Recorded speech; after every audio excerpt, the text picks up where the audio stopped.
I think I finally got to the point in my life where I'm now more comfortable making work that I enjoy myself, you know.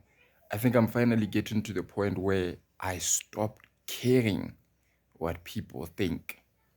I stopped doing things based off other people's opinions, or whenever I put something together and then I'm at it in my head going, what will people think of this kind of work? Like, what will people think when I upload 5 videos in a day? What will people think when I act insane online? Like when I'm acting goofy, you feel me?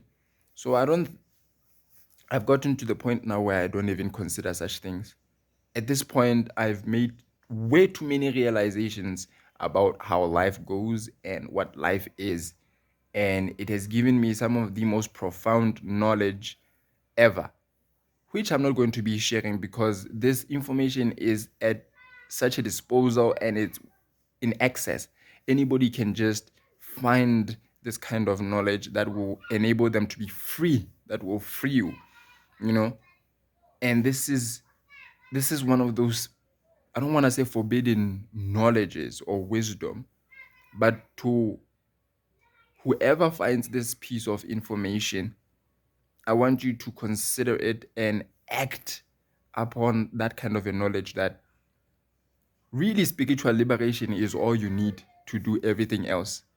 You feel me? Once you realize, once you're self-aware and you're socially aware, you're good. You're good to go. And you will start to be able to distinguish between things that really matter and things that don't matter.